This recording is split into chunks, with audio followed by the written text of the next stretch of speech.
Hello, everybody. Welcome to the Calibrate show. My name is Hunter France, and today we're discussing the Antichrist in the years before the Tribulation. So you're going to want to hear this one. This will help you with discernment. So stick around after the song.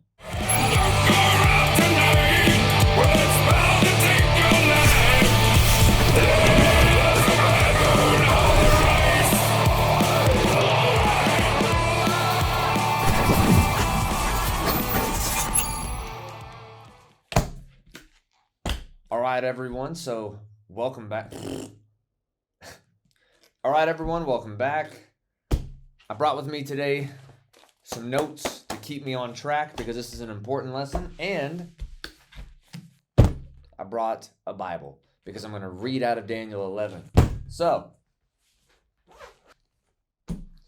Daniel 11.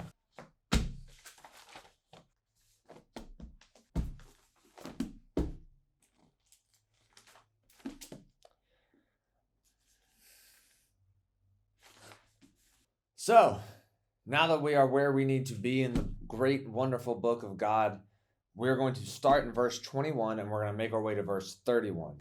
A good way to look at the end times, right?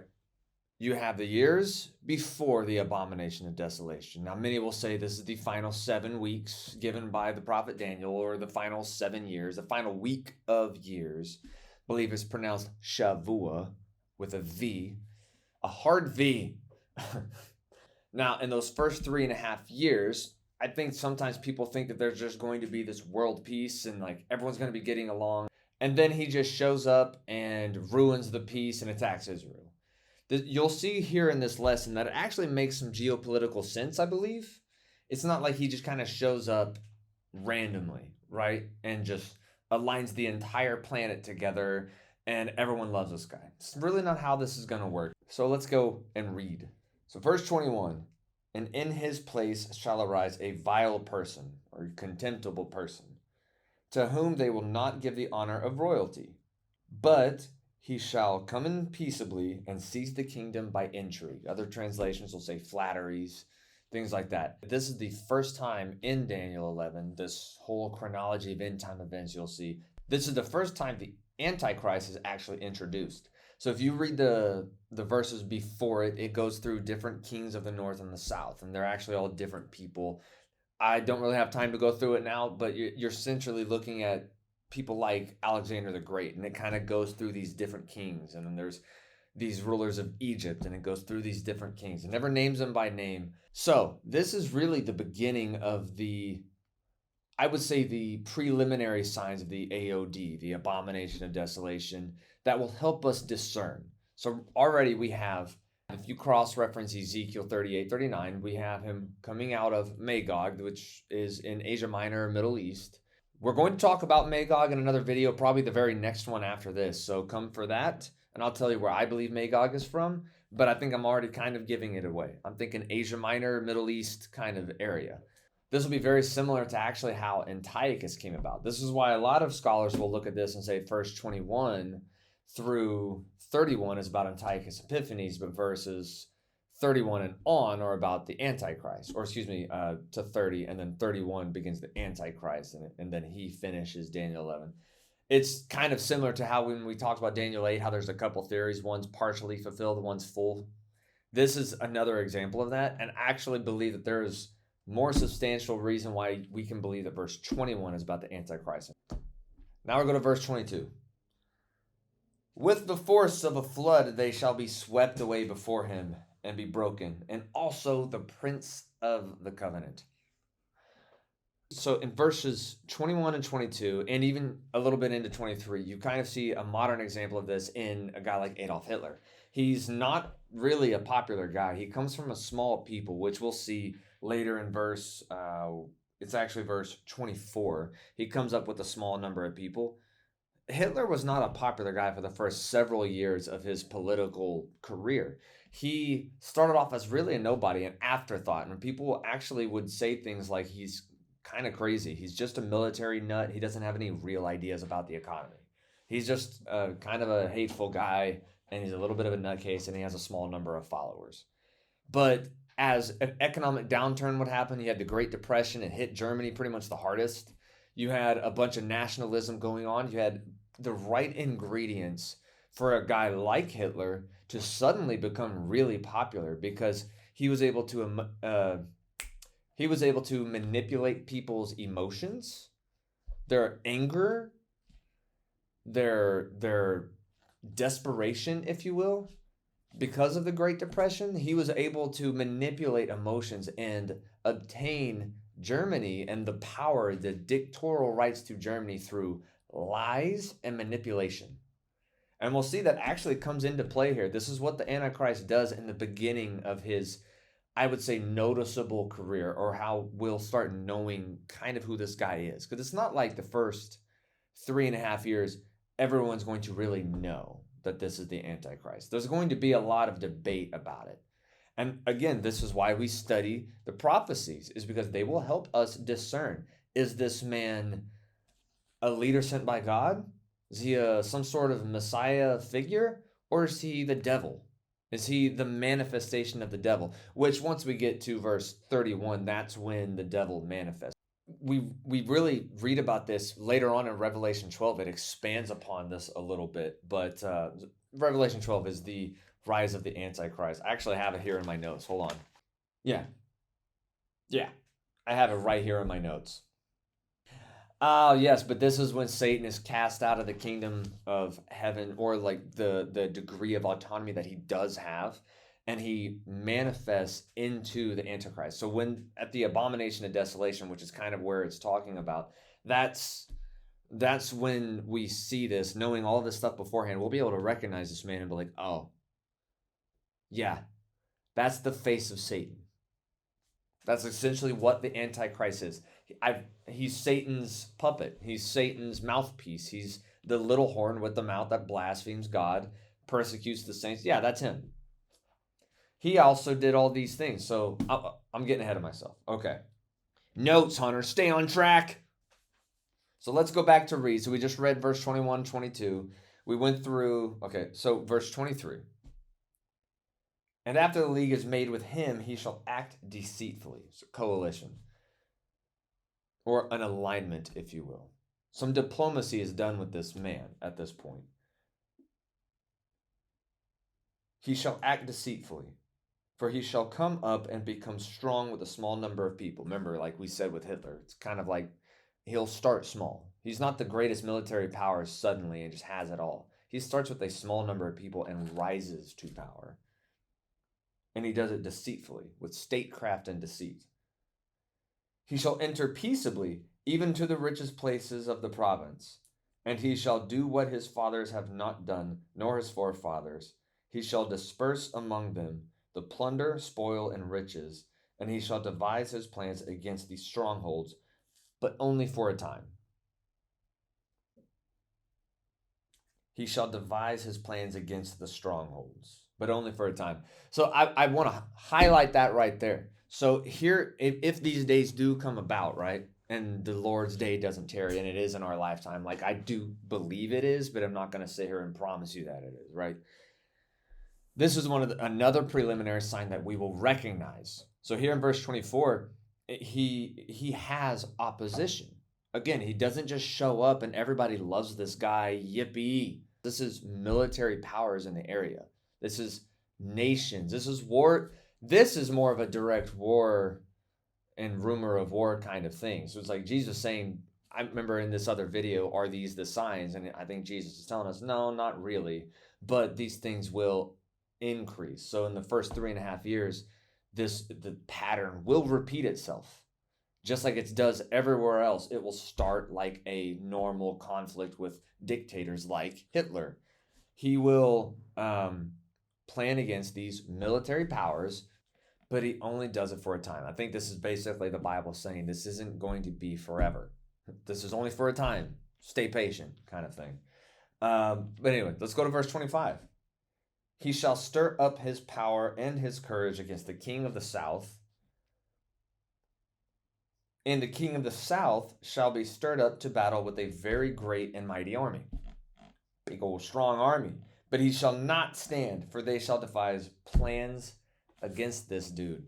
There's many reasons I believe the king of the south is Egypt. You look to passages like Isaiah 16 and 19 There's other references as well, but as you read about Egypt in the end times, they're the only ones that really take the brunt of this man. There's a lot of other nations mentioned in prophecy as taking the brunt of God's wrath and how he's going to do some things when he returns. But Isaiah 16 and 19 and some others, but those are the two that I remember the most right now. The woe to those who go to Egypt, all these things, they're the ones that take the brunt of this man as a nation. I know Mystery Babylon gets attacked. This is sometimes why I have teetered with the idea of Egypt being Mystery Babylon. I don't think they are anymore, but there is going to be another. I feel like I do this a lot. I do it a lot, but there is also going to be a video eventually about Mystery Babylon and why I believe it's a city, not necessarily an entire nation, although it will involve that nation as well. It's a city. There's some criteria that Mystery Babylon has to meet in order to be Mystery Babylon. We will get there. Okay, a lot of interesting things going on in the world right now. It having to do with something like that. But again, moving on, we will get to that. You stay patient, as God would say to me. Stay patient, my son. So what we're seeing here, as I've been saying about Egypt, we see Egypt fighting against this man. Again, he has opposition. And I believe this would be now this is little speculation, but this makes geopolitical sense. Egypt right now they've been the longest Arab state in a relationship with Israel. They have been in agreement for economic and military reasons. And sometimes you see diplomacy happen on the surface where one leader says a thing and another leader says another. But the truth is, if Israel were to completely end a lot of these relationships with people like Egypt and Jordan, for example, especially Jordan. Jordan's a great example. They would collapse. That the military and economic ties that those nations have, has kept them stable. So the last part of this verse, but he shall not stand, for they shall devise plans against him. So Egypt will be going through some sort of conspiracy where the leader of Egypt is going to get either killed or arrested. There will be a coup, a conspiracy. Daniel 26. Making sure I'm staying on track here. So I'm looking at my notes, y'all. Daniel 26. Yes, those who eat the portion of his delicacies shall destroy him. His army shall be swept away, and many shall fall down slain. We already really kind of covered that. So let's just read on, shall we? Daniel 27 and 28 together. Both these kings' hearts shall be bent on evil, and they shall speak lies at the same table. So Egypt, they're saying there's this coup, but the leader he's not died yet. He's still there. And they shall speak lies at the same table, but it shall not prosper, or to no avail, as others would say. For the end will still be at the appointed time. Right there. The end will still be at the point of time. So we haven't gotten to the tribulation yet. We haven't even gotten there. These are all preliminary signs before the Great Tribulation. Now, I've mentioned the 7 years. A lot of teachers will teach 7-year Great Tribulation, and it's really, it's semantics, really. The Great Tribulation is always given as 3.5 years, or times and half a time, or 1,260 days. 1,260 days is how long the Antichrist lasts. That's his final moment in his 3.5-year period. So the Great Tribulation, the time of Jacob's trouble, 3.5 years. But that really is just getting down to semantics. You can essentially think of the last 7 years as the final 7 years, and it will not be an easy time. It will be a tough time. War in the Middle East affects the whole world. It's just the way it is. You can look at right now, Israel and Hamas. It's affecting the whole world. Everyone's reacting to it. Russia and Ukraine, it's one war where it used to be these things only affected the region. Now it affects the whole world. Everybody can see it. So again, we're getting towards those days. That's one reason why I believe that. Just one. That's one small reason. And then we have in verse 28, he returns to his land with great wealth. So it says, while returning to his land with great riches, his heart shall be moved against the holy covenant. So he shall do damage and return to his own land. So he returns to his own land wealthy, and he burns with hatred of the holy covenant. This is the covenant given to Abraham. This is another reason why I believe the church will be here, because we are not replacing Israel. We're part of the very same covenant now.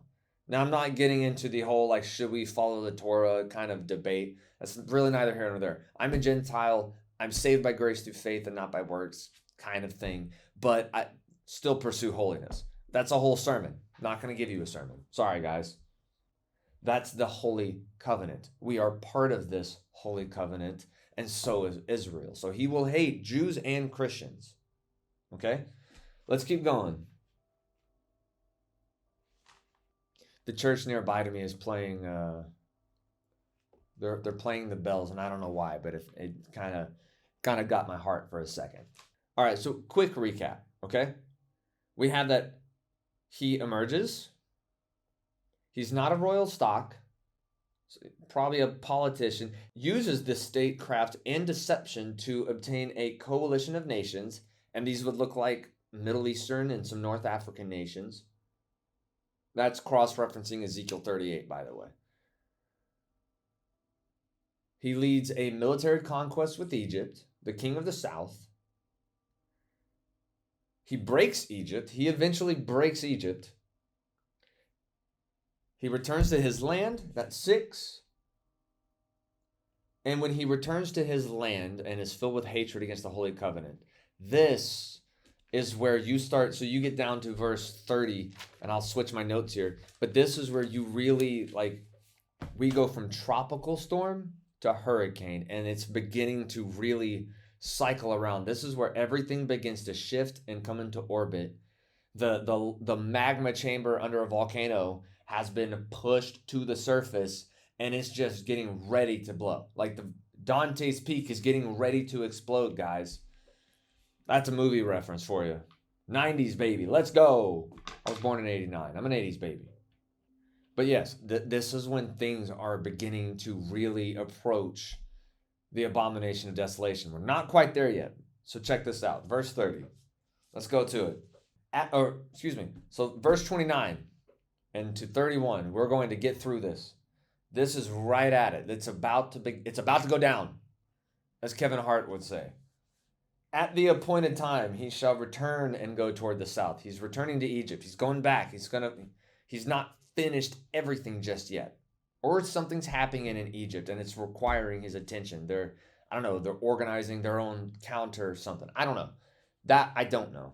But something happens in Egypt that stirs him up and he returns. But this time, it doesn't happen like it did last time. This time it's different, right? But it shall not be like the former or the latter. For ships from, I'm reading here, this one says Cyprus. You'll see in other translations Kitim.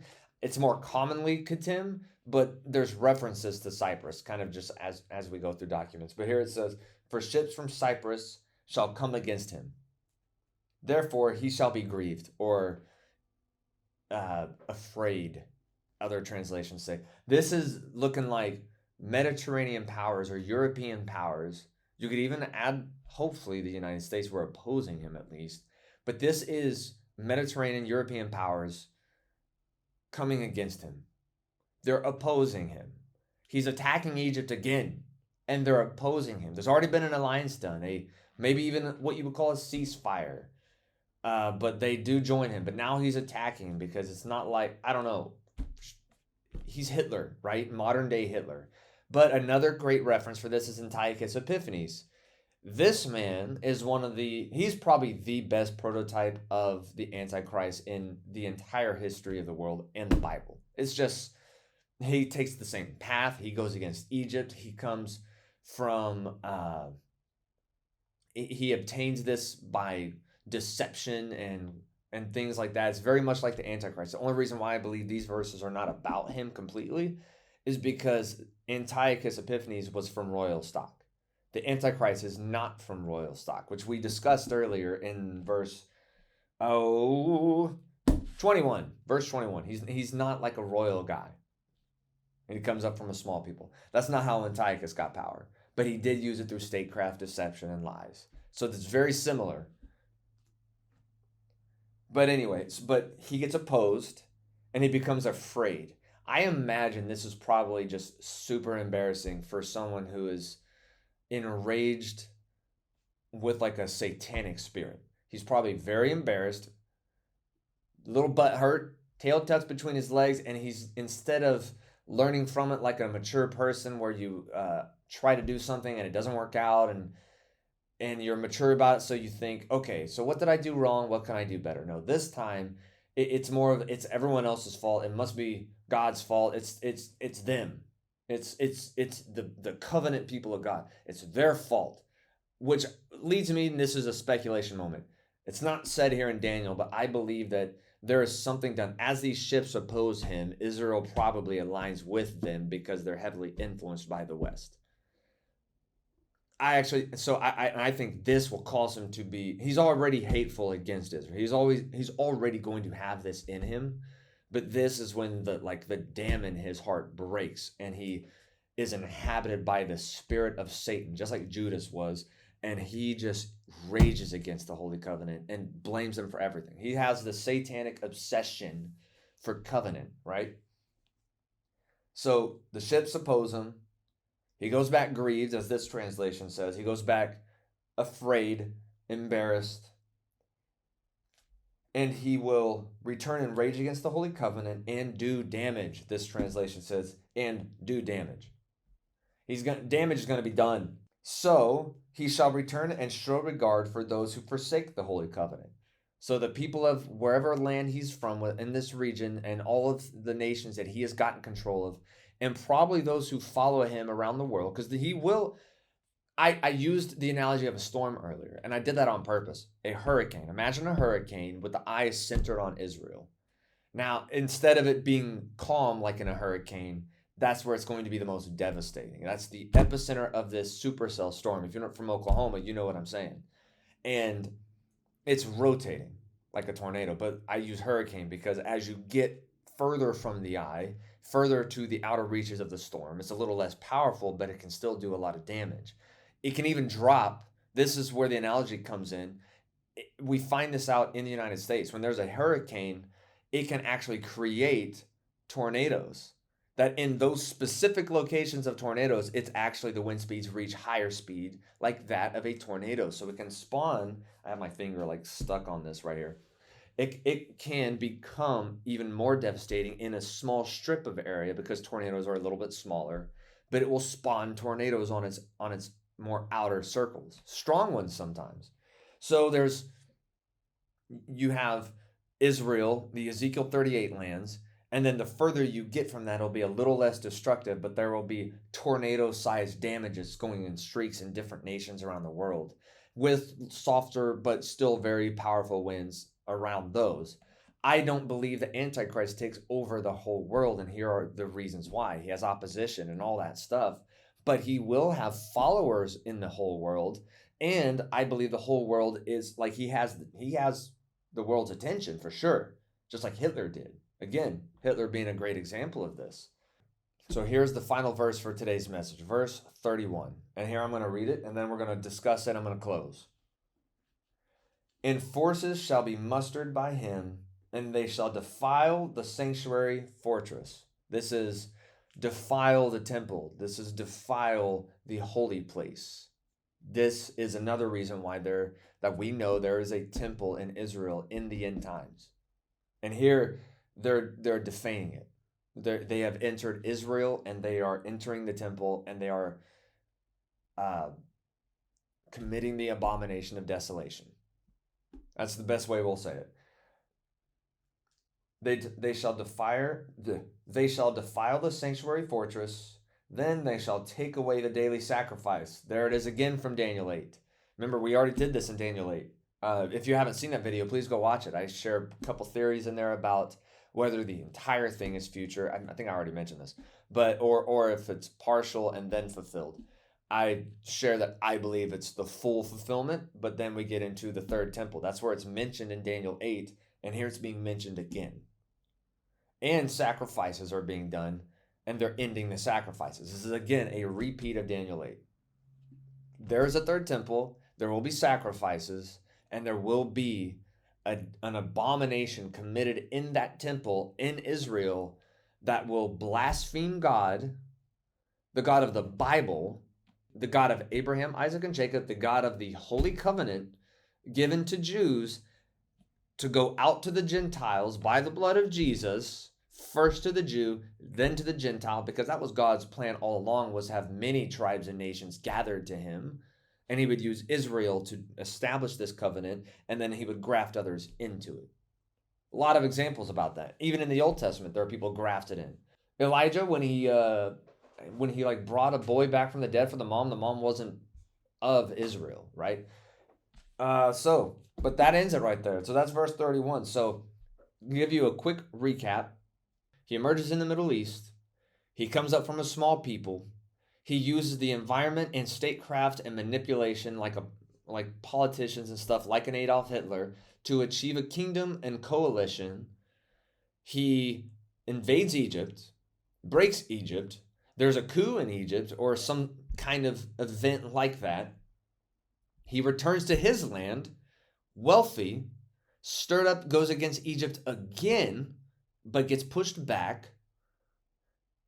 He is enraged against the Holy Covenant, plans an invasion against them, and then invades.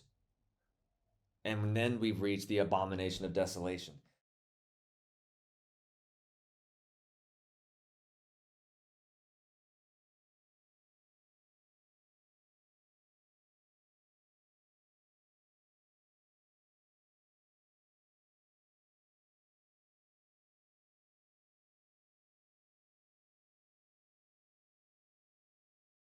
This is one reason. Another reason I believe the church will be here. I said this in the last video. I was planning on doing the rapture much later, but I'm going to again weave this into these studies, and I will do a video on the rapture timing itself once we're there in the Olivet Discourse. Should give one reason away why I believe it's post-trib, by the way. But here's a practical and I believe a biblical reason why we are going to be here, and something that we are going to be called to do. When we see the AOD, the abomination of desolation in the temple, we will have it will be the clarity of the saints. I actually had it written here because I didn't want to forget this. So I have the clarity of the saints will lead many to God. The end times, this is like the end times revival, the outpouring of the Holy Spirit. Was we who are knowing these things beforehand and start seeing them, it's going to trigger something in us. Oh, that's from Daniel 11. That is also, oh my gosh, so is that. I think this might be the guy. Hold on. These European powers are opposing him. I think this might be the guy. And then he invades Israel. He gets into the temple and he blasphemes God. We will have clarity to say that's our guy. We will know our God, stand firm, and take action. Loving our lives, or not loving our lives, even until death, testifying the blood of the Lamb. We overcome him by the blood of the Lamb, the word of our testimony. And I believe this is also the two witnesses ministry. And those are a bunch of separate videos we will do later. But I believe, I'll just tell you now, I believe the two witnesses are two things. I believe there will probably be two individuals that will lead a massive movement. I think that certainly can happen. I do believe for sure that it will involve the church and a multitude of believers. We'll see when we get to the next part of Daniel 11 when it talks about the Great Tribulation. But there's the masculine mentioned, which is those with understanding will help many understand. They will fall, or I'll skip ahead for a second. Now, when they fall, they shall be aided with a little help, but many shall join to them with intrigue or flatteries, and some of those of understanding shall fall to refine them, purify them, and make them white until the time of the end. These are the two witnesses. And I believe it certainly can be led by two Old Testament prophets or two people with spirits of Elijah and John the Baptist kind of stuff. I won't get into that one right now. There's many videos about these topics. I'm just going to say, and I'll end this here to wrap it up. In the end times, when they do kick off and we see all these things taking place, and once we're sure, we get to the abomination of desolation, right there in the roughly the center of the end times passages on Daniel 11, we will have clarity. We will see things clearly. We will know that our time left is short and that we are soon to be in the millennial reign of resurrected bodies. And we'll be able to call out the next things that are going to happen. We're not going to get into the next things is going to be when we start talking about the end, like the final 3.5 years, end times kind of thing. We'll go through the trumpets, probably the seals in the near future. There will be so much clarity to the people who are knowing this. And there will be others who, again, and this is one of the reasons why I believe we should be doing this. Here in America, you can say there's a lot of people not really paying attention to prophecy. Prophecy's been given a bad name. You think of people like putting in, oh, the rapture is going to happen in 1988, and then it doesn't. It's like, oh, I had my calculations wrong. It was actually 1989, the year I was born. But it didn't happen. And then you had people like the blood moons, 2017 and 18. Doesn't happen. The planet Jupiter going through the constellation of the woman in the sky, Libra or something, and Leo the lion's right there. And it's like, how many times are we going to pick a date and the date get wrong when people start just shutting off? Like, I don't think any of this is true. Y'all just keep saying this and that, and then it doesn't happen. I believe the Bible's false is that's the natural, like, movement towards a lot of people that when I've mentioned the end times, they'll say things like, it doesn't really matter, like it'll all work itself out in the end. These are the people that I do believe are still saved, by the way. Like, you can have some of those thoughts and still be saved knowing Jesus is the Messiah. But I believe a lot of these people will be in danger of falling away because this storm, this hurricane will come without, like, it'll come quick, and people will be caught off guard, and they'll have questions, and they will be listening to people who have this clarity, and they're saying, remember that thing that in Daniel 11 that we studied? Do you remember when he comes into the king of the south and there's a coup in Egypt? Do you remember when he like breaks them, he returns, he's wealthy, and he tries again, but he's opposed? And they'll probably be like, no, or maybe, kind of. It's very hazy. You can say, well, this is what just happened. This is what you're about to see. And they will remember their Lord, remembering that his word is true, and they'll see it happen in front of their eyes. And there will be a great falling away, as Paul says, but there's also a great ingathering. And I believe this will be a big reason why. So let's study this. Come on back. We will continue to discuss Daniel 11 in the future. But the next video, I think we're going to talk about the land of Magog, just talk about where he's from. We'll talk about the beast with 7 heads and 10 horns that's mentioned in Revelation 13. Also Daniel 7. Also Ezekiel 38. And we're going to tie those in. We'll talk about the land of this coalition that the Antichrist is getting a hold of, which will be another sign that we will know it's him. So anyway, you just come right on back. Let's continue to study, gather wisdom, and think about how we walk in light of the things to come. Maranatha, come on back.